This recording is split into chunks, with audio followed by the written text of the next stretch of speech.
Boycott کیوں کسی بھی غیر ملکی یا اسرائیلی پروڈکٹس کی بائیکاٹ کی جائے؟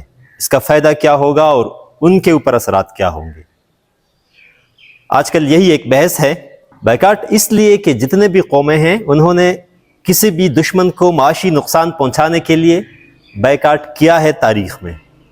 اس کی مثالیں آپ رسول اللہ صلی اللہ علیہ وسلم کی زندگی سے بھی لے سکتے ہیں کہ جب رسول اللہ صلی اللہ علیہ وسلم مکہ سے مدینہ شفٹ ہوئے تو مدینہ میں انہوں نے مکہ کے سارے تاجروں سے بائیکاٹ کیا، ان کی سامان نہ خریدنا، ان کے ساتھ تجارت اور کاروبار نہ کرنا۔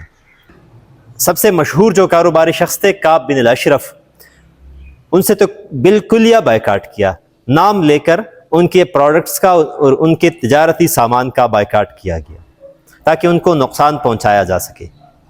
بنو قینقاع، بنو قریظہ اور بنو قریظہ سے بھی تجارتی بائیکاٹ کیا گیا جب انہوں نے معاہدے سے روگردانی کی۔ اسی طرح فتح خیبر کے موقع پر حضرت علی رضی اللہ تعالیٰ عنہ نے خیبر فتح کرنے کے لیے آس پاس کے کھجوروں کو کاٹنے کا حکم اس لیے دیا کہ ان کا معاشی نقصان ہو، اور جیسے ہی یہود نے دیکھ لیا کہ جو واحد معاش کا ذریعہ ہے کھجور کے درخت وہ کاٹی جا رہی ہے تو وہ سرنڈر کے لیے آمادہ ہوئے۔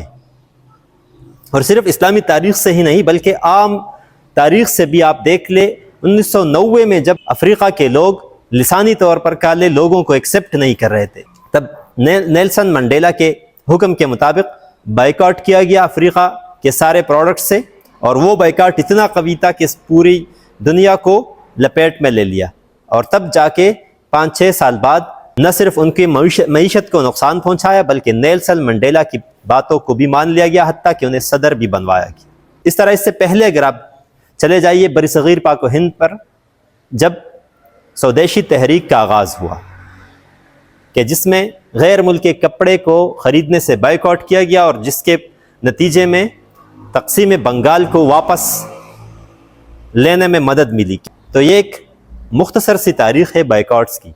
اس کے علاوہ بھی کئی ساری قوموں نے اپنے مخالفین سے بائیکاٹ کیا ہے، تو اس کا یہ ہرگز مطلب نہیں ہے کہ ان کے پروڈکٹس آپ لے نہیں سکتے یا ان کے پروڈکٹس آپ استعمال عام حالات میں نہیں کر سکتے، یا کوئی حرام ہے۔ حرام حلال کی بات نہیں ہے بلکہ ان کو معاشی نقصان پہنچانے کے لیے یہ حرکتیں کی جا رہی ہے۔ اب یہ سوال بھی ذہن میں آتا ہے کہ فیس بک، ٹویٹر یا سوشل میڈیا اپلیکیشن، اس کا بائیکاٹ کیوں نہیں کیا جاتا؟ تو اس کا مختصر سا جواب یہ ہے کہ یہ چونکہ ہتھیار ہے۔ بدقسمتی سے مسلم دنیا میں اس کے مقابلے کے کوئی اپلیکیشنز نہیں ہے، اور یہ ہتھیار ہے، یہ ایز اے پروڈکٹ نہیں بلکہ ایز اے ہتھیار آپ استعمال کر سکتے ہیں اپنی بات دنیا تک پہنچانے کے لیے۔ بالفرض آپ فیس بک، ٹویٹر وغیرہ کے اوپر اس طرح کے احتجاج ریکارڈ نہیں کرواتے تو پوری دنیا کو آپ کی آواز کیسے پہنچ پائے گی؟ بے شک یہ بھی ان کی پروڈکٹ ہے، لیکن آپ اسے ایز اے ویپن یوز کر سکتے ہیں۔ اس کے علاوہ کھانے پینے کی جو چیزیں ہیں یا کلوتھس ہیں یا شوز وغیرہ ہیں، تو اس کے بجائے تو آپ کسی اور کے پروڈکٹ استعمال کر سکتے ہیں، وہ پروڈکٹ ہیں، یہ ایک سروسز ہیں، تو انہی سروسز کو ان کے مخالفت میں آپ لگا سکتے ہیں۔ اب یہ ہے کہ اس طرح کے بائیکاٹس کا فائدہ کیا ہے؟ تو فائدے کے لیے آپ دیکھ سکتے ہیں، گوگل کر سکتے ہیں اور انٹرنیٹ کے تھرو کہ میک ڈونلڈ کو ان کے شیئرز میں کتنی کمی آئی۔ KFC نے کئی برانچز، ایون اسرائیل میں بھی انہوں نے کئی برانچز بند کروائے، کئی ممالک میں جیسے کہ مصر اور ترکی میں تو پوری کنٹری میں سروسز بند کروائے۔